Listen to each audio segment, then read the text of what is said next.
बिस्मिल्लाहिर्रहमानिर्रहीम, अस्सलाम वालेकुम। मैं हूं मोहम्मद समीर और मेरे साथ मौजूद हैं नासिर साहब, सीनियर सहाफ़ी हैं, डॉन न्यूज़ के सीनियर रिपोर्टर भी हैं और सुप्रीम कोर्ट को बहुत लंबे अरसे से कवर कर रहे हैं। सर, आज जो कुछ सुप्रीम कोर्ट ऑफ पाकिस्तान में सर हुआ है, एक तरफ तो फरूक एच की तरफ से ये कहा गया है कि 2 जजेस पे इतराज़ है, दूसरी तरफ ये भी कहा जा रहा है कि फुल कोर्ट भी बनाया जाए। तो सर, ये आपको क्या मंजरनामा नजर आ रहा है? देखिए, एक चीज तो बिल्कुल साफ नजर आ रही है ना कि बेंच में डिवीजन है, ठीक है, सुप्रीम कोर्ट तकसीम है इस वक्त। देखिए, जो इनकी साइड से ये जोर किया जा रहा है पॉलिटिकल पार्टीज की तरफ से, पीडीएम की तरफ से, कि जजेस चूंकि उन्होंने अपना जहन पहले से बता दिया है, क्योंकि वो एक ऐसे मामले में जो एक सर्विस मैटर था उस पर उन्होंने सो मोटो का कह दिया इलेक्शन के हवाले से, जिसका कोई ताल्लुक नहीं बनता। तो ये 2 जजेस ना बैठे। लेकिन आपने देखा कि आज जस्टिस अतर मिनरल साहब ने भी कहा कि फुल कोर्ट अगर हो जाए तो आप उस पर क्या कहते हैं कि ये मामला फुल कोर्ट में नहीं सुनना चाहिए। लेकिन एक चीज सबसे बड़ी अहम है कि अभी तक कोर्ट का ऑर्डर नहीं आया, जबकि कोर्ट ने कल ऑर्डर डिक्टेट करा दिया था। वो उस ऑर्डर का ना आना बहुत मानी खेज है। इससे ये जाहिर हो रहा है कि तकसीम है जजेस में, जजेस क्लियर डिवीजन है। तो मुझे वैसे बज़ाहिर तो अब ये जजेस के ऊपर मुनसर है कि वो अपने आप को इससे मतलब बेंच से हटाते हैं कि नहीं हटाते हैं, क्योंकि ये जज का डिसीजन है। इस पे कोई उनको प्रेशराइज नहीं कर सकता। वो चाहे तो बैठे रहें, चाहे तो ना बैठे। लेकिन जब तक वो बैठे हैं प्रॉब्लम रहेगी, क्योंकि ये पार्टी जो पॉलिटिकल पार्टीज हैं वो बार बार एक ही इशू कहेंगी, या फुल कोर्ट बनाए या इनको कहें कि हटाएं। ये मामला भी इसी तरह चलता रहेगा। सर, ये जो मामला है कि जब फुल कोर्ट की जानब अगर जाते हैं, जब ये 2 जजेस पे इतराज आ रहे हैं, तो सर फिर फुल कोर्ट कैसे वो बनेगा? सर, उस पर कैसे होगा? ये दो जज अगर मैनेज हो जाते हैं, फिर फुल कोर्ट तो सर नहीं बन पाएगा। लेकिन फुल कोर्ट उमूमन तो पूरा कोर्ट है, लेकिन लार्जर बेंच को भी फुल कोर्ट कहते हैं। लेकिन आपकी बात बिल्कुल ठीक है कि अगर ये 2 माइनस हो जाते हैं और दूसरे जज आ जाते हैं तो फिर भी 9 मेंबर बेंच होंगे। लेकिन 9 member bench is a larger bench, full court के जुमरे में ही आता है। लेकिन बात यही है कि ये जजेस जो हैं 2, अगर ये 2 ना भी उठे और 2 जज ऐड हो जाए तो तब भी जो है मेजॉरिटी उस साइड पे चली जाएगी जो कि पॉलिटिकल पार्टीज चाह रही हैं। उनका ख्याल है कि उनके फेवर में शायद कोई ऑर्डर आ जाए। तो अब देखेंगे ये मामला कैसे चलता है, क्योंकि पीर को जब ये मामला होगा तो बेसिकली तो चीफ जस्टिस ने कहा है कि हम मेंटेनेबिलिटी पे इशू डिस्कस करेंगे। लेकिन जो पार्टीज हैं वो बार बार प्रेस करेंगे कि नहीं, आप पहले इस पे डिसाइड करें। अच्छा सर, लेकिन ये जो अभी बात हो रही है, थोड़ा सा हमारे व्यूअर्स को आसान अल्फाज में समझा दें, क्योंकि आप बहुत लंबे अरसे से सुप्रीम कोर्ट ऑफ पाकिस्तान को कवर कर रहे हैं, बड़े पॉलिटिकल जो केसेस वगैरह हुए हैं। अगर ये 2 जजेस पे इतराज़ात इस तरह आ रहा है, तो कल को अगर इन केस ये 2 जजेस हट के दूसरे 2 जजेस आ जाते हैं तो दूसरी जाने फिर इतराज़ आएगा, तो ये मामला सॉर्ट आउट नहीं होगा? देखिए, इसलिए कहते हैं कि देखिए जब कोर्ट बन गया है ना, आप अच्छे आर्गुमेंट्स करें और मतलब इतनी तैयारी के साथ आए कि जजमेंट आपके ही फेवर में आ जाए। ये जो मामला है ना कि ये जज ना बैठे, वो जज ना बैठे, ये बायस्ड है। बात दरअसल ये है कि ये जज की ये जो कोई लॉ नहीं है, जज की अपनी मर्जी है। जज चाहे तो उठ जाए, जज चाहे तो ना उठ जाए, आप उसको प्रेशराइज नहीं कर सकते। तो हल यही है कि आप तैयारी के साथ हैं और इतने अच्छे आर्गुमेंट्स करें कि कोर्ट आपकी बात पे कन्विंस हो जाए। लेकिन मामला एक ही है कि जो 3 क्वेश्चन फ्रेम किए गए हैं ना, जो सो मोटो में चीफ जस्टिस साहब ने, वो एक ऐसा सवाल है जिससे कोई पॉलिटिकल पार्टी हट नहीं सकती। क्योंकि आइन, उन्होंने कहा है कि आइन में 90 दिन पे लिखा है इलेक्शन, तो इलेक्शन तो 90 दिन में बनते ही बनते हैं। चीफ जस्टिस साहब की जो ऑब्जर्वेशन है आज वो बहुत अहम है। उन्होंने कहा है हमारे पीछे आम आवाम नहीं आई है, हमारे सामने जो जिसने दरवाजा खटखटाया है वो आइन है, आइन पाकिस्तान है। और आइन पाकिस्तान ये कह रहा है कि 90 दिन में इलेक्शन कराओ। तो ये बहुत ही कम्प्लेक्स इशू है। अब ये देखिए कि इसके दरमियान में मिडिल वे बाजार निकलना नजर नहीं आ रहा, लेकिन आगे देखते हैं आगे क्या होता है। तो सर, ये मंडे को फिर क्या आपकी असेसमेंट क्या है? देखिए, मंडे को बात बस यही है कि कोर्ट चाहिए कि मेंटेनेबिलिटी पे डिस्कशन की जाए, क्योंकि वो कहते हैं कि ये नोट जो है, नोट के बिना पे सुमोटो हुआ है। लेकिन चीफ जस्टिस साहब की तरफ से ये कहा गया है कि सिर्फ सुमोटो नोटिस नहीं है, हमारे सामने फॉर्मर स्पीकर्स भी आए हुए पंजाब असेंबली के और केपी के। तो हम अगर सुमोटो को खत्म भी करते हैं तो उनकी पिटीशन तो हमारे सामने है। तो अब ये मेंटेनेबिलिटी पे डिस्कस होगी, लेकिन पार्टीज वही करेंगे कि नहीं, आप पहले कॉन्स्टिट्यूशन ऑफ द बेंच को पहले डिसाइड उसको करें। ये अभी फटा मंडे को अच्छा चलेगा। सर, जब सोमोटो होता है अपना, उसमें ये सारी चीजें ये रेज की जाती है, क्योंकि ये तो सुप्रीम कोर्ट का इख्तियार है, उसकी ये अथॉरिटी है जो सोमोटो ले ली है। लेकिन अब ये जो कहा जा रहा है कि आपने फलां वजह से लिया, ये वजह से लिया, ये पॉलिटिकल जमातों को एड्रेस किया जाएगा आगे जाकर या नहीं किया जाएगा? देखिए सोमोटो एक चीफ जस्टिस का है, अब उसने ले लिया 184(3) का। अच्छा 184(3) का एक इसमें इनहेरिट पावर है सुप्रीम कोर्ट की कि वो कोई अगर बुनियादी हकूक जो है वो किसी को मुतासिर हो तो ये मामला उठा सकती है। लेकिन इसका सबसे बड़ा एक प्रॉब्लम और भी है, वो ये कि इसकी अपील नहीं है। अपील नहीं। जो डिसाइड सुप्रीम कोर्ट ने कर दिया वो आखिरी है, उसके बाद आप कोई और दरवाजा नहीं खटखटा सकते। तो इसलिए 184(3) बहुत अहम होता है। और चीफ जस्टिस साहब जो मौजूदा चीफ जस्टिस साहब हैं, उन्होंने इसीलिए सुमोटो जो है ना उसको बहुत कम लिया है। और उन्होंने यही कहा कि जब तक जजेस आपस में बैठ के डिसाइड नहीं करेंगे हम सुमोटो नहीं लेंगे। लेकिन बात वही है ना कि मेंटेनेबिलिटी ऑफ, अगर सुमोटो नहीं होगी तो मेंटेनेबिलिटी ऑफ पिटिशंस पे डिस्कशन होगी, हो नहीं तो मेंटेनेबिलिटी पे ही है। लेकिन मेंटेनेबिलिटी मैंने आपको बता दिया ना कि अगर आप कहते हैं कि पिटिशन मेंटेनेबल नहीं है और सुप्रीम कोर्ट कहती है ठीक है मेंटेनेबल नहीं है, तो सुमोटो तो है। और अगर सुमोटो मेंटेनेबल नहीं है, ये भी बड़ा इंटरेस्टिंग है, यानी कि अगर वो मेंटेनेबिलिटी पे आते हैं फिर सुमोटो पे कार्रवाई शुरू हो जाएगी, सुमोटो पे हो जाएगी। अगर सुमोटो कहते हैं नहीं है तो फिर पिटिशन पे हो जाएगी।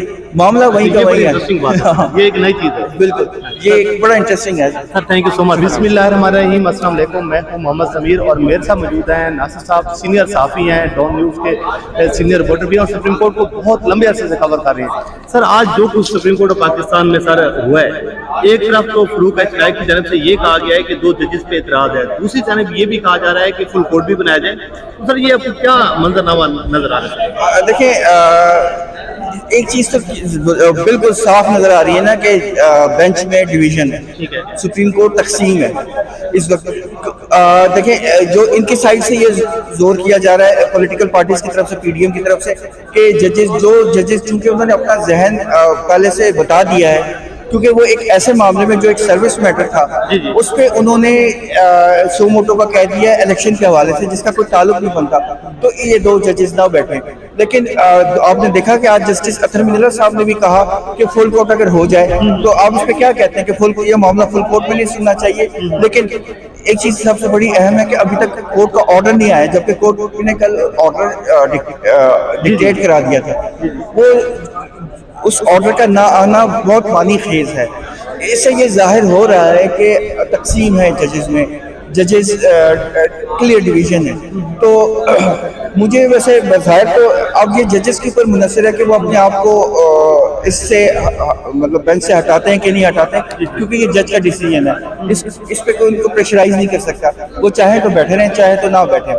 लेकिन जब तक वो बैठे हैं प्रॉब्लम रहेगी, क्योंकि ये पार्टी जो पॉलिटिकल पार्टीज हैं वो बार बार एक ही इशू कहेंगी, या फुल कोर्ट बनाए या इनको कहें कि हटें। ये मामला भी इसी तरह चलता रहेगा। सर ये जो मामला है कि जब फुल कोर्ट की जानब अगर जाते हैं, जब ये 2 जजेस पे इतराज आ रहे हैं, तो सर फिर फुल कोर्ट कैसे वो बनेगा सर? उस पर कैसे होगा? ये दो जज अगर मैनेज हो जाते हैं फिर फुल कोर्ट तो सर नहीं बन पाएगा। लेकिन फुल कोर्ट उमूमन तो पूरा कोर्ट है, लेकिन लार्जर बेंच को भी फुल कोर्ट कहते हैं। लेकिन आपकी बात बिल्कुल ठीक है कि अगर ये 2 माइनस हो जाते हैं और दूसरे जज आ जाते हैं तो फिर भी 9 मेंबर बेंच होंगे। लेकिन 9 member bench is a larger bench, full court के जुमरे में ही आता है। लेकिन बात यही है कि ये जजेस जो हैं 2, अगर ये 2 ना भी उठे और 2 जज ऐड हो जाए तो तब भी जो है मेजॉरिटी उस साइड पे चली जाएगी जो कि पॉलिटिकल पार्टीज चाह रही हैं। उनका ख्याल है कि उनके फेवर में शायद कोई ऑर्डर आ जाए। तो अब देखेंगे ये मामला कैसे चलता है, क्योंकि पीर को जब ये मामला होगा तो बेसिकली तो चीफ जस्टिस ने कहा है कि हम मेंटेनेबिलिटी पे इशू पर डिस्कस करेंगे। लेकिन जो पार्टीज हैं वो बार बार प्रेस करेंगे कि नहीं आप पहले ये इस पर डिसाइड करें। अच्छा सर, लेकिन ये जो अभी बात हो रही है थोड़ा सा हमारे व्यूअर्स को आसान अल्फाज में समझा दें, क्योंकि आप बहुत लंबे अरसे से सुप्रीम कोर्ट ऑफ पाकिस्तान को कवर कर रहे हैं, बड़े पॉलिटिकल जो केसेस वगैरह हुए हैं। अगर ये 2 जजेस पे इतराज़ात इस तरह आ रहा है तो कल को अगर इन केस ये 2 जजेस हट के दूसरे 2 जजेस आ जाते हैं तो दूसरी जाने फिर इतराज आएगा, तो ये मामला सॉर्ट आउट नहीं होगा। देखिए इसलिए कहते हैं कि देखिए जब कोर्ट बन गया है ना, आप अच्छे आर्गुमेंट्स करें जी। और मतलब इतनी तैयारी के साथ आए कि जजमेंट आपके ही फेवर में आ जाए। ये जो मामला है ना कि ये जज ना बैठे, वो जज ना बैठे, ये बायस्ड है। बात दरअसल ये है कि ये जज की ये जो कोई लॉ नहीं है, जज की अपनी मर्जी है। जज चाहे तो उठ जाए, जज चाहे तो ना उठ जाए, आप उसको प्रेशराइज नहीं कर सकते। तो हल यही है कि आप तैयारी के साथ हैं और इतने अच्छे आर्गुमेंट्स करें कि कोर्ट आपकी बात पे कन्विंस हो जाए। लेकिन मामला एक ही है कि जो 3 क्वेश्चंस फ्रेम किए गए हैं ना, जो सू मोटो में चीफ जस्टिस साहब ने, वो एक ऐसा सवाल है जिससे कोई पॉलिटिकल पार्टी हट नहीं सकती, क्योंकि आइन, उन्होंने कहा है कि आइन में 90 दिन पे लिखा है इलेक्शन, तो इलेक्शन तो 90 दिन में बनते ही बनते हैं। चीफ जस्टिस साहब की जो ऑब्जर्वेशन है आज वो बहुत अहम है। उन्होंने कहा है हमारे पीछे आम आवाम नहीं आई है, हमारे सामने जो जिसने दरवाजा खटखटाया है वो आइन है, आइन है पाकिस्तान। और आइन पाकिस्तान ये कह रहा है कि 90 दिन में इलेक्शन कराओ, तो ये बहुत ही कम्प्लेक्स इशू है। अब ये देखिए कि इसके दरमियान में मिडिल वे बाजार निकलना नजर नहीं आ रहा, लेकिन आगे देखते हैं आगे क्या होता है। तो सर ये मंडे को फिर क्या आपकी असेसमेंट क्या है? देखिए मंडे को बात बस यही है कि कोर्ट चाहेगी कि मेंटेनेबिलिटी पे डिस्कशन की जाए, क्योंकि वो कहते हैं कि ये नोट जो है, नोट की बिना पे सुमोटो हुआ है, लेकिन चीफ जस्टिस साहब की तरफ से ये कहा गया है कि सिर्फ सुमोटो नोटिस नहीं है, हमारे सामने स्पीकर फॉर्मर स्पीकर्स भी आए हुए पंजाब असेंबली के और केपी के, तो हम अगर सुमोटो को खत्म भी करते हैं तो उनकी पिटीशन तो हमारे सामने है। तो अब ये मेंटेनेबिलिटी पे डिस्कस होगी, लेकिन पार्टीज वही करेंगे कि नहीं, आप पहले कॉन्स्टिट्यूशन ऑफ द बेंच को पहले डिसाइड उसको करें। ये अभी फटा मंडे को चलेगा। सर जब सुमोटो होता है अपना, उसमें ये सारी चीजें ये रेज की जाती है, क्योंकि ये तो सुप्रीम कोर्ट का इख्तियार है, उसकी ये अथॉरिटी है जो सुमोटो ले ली है। लेकिन अब ये जो कहा जा रहा है कि आपने फलां वजह से लिया, ये वजह से लिया, ये पॉलिटिकल जमातों को एड्रेस किया जाएगा आगे जाकर या नहीं किया जाएगा? देखिए सुमोटो एक चीफ जस्टिस का है, अब उसने ले लिया 184(3) का। अच्छा 184(3) का एक इसमें इनहेरिट पावर है सुप्रीम कोर्ट की कि वो कोई अगर बुनियादी हकूक जो है वो किसी को मुतासिर हो तो ये मामला उठा सकती है। लेकिन इसका सबसे बड़ा एक प्रॉब्लम और भी है, वो ये कि इसकी अपील नहीं है। जो डिसाइड सुप्रीम कोर्ट ने कर दिया वो आखिरी है, उसके बाद आप कोई और दरवाजा नहीं खटखटा सकते।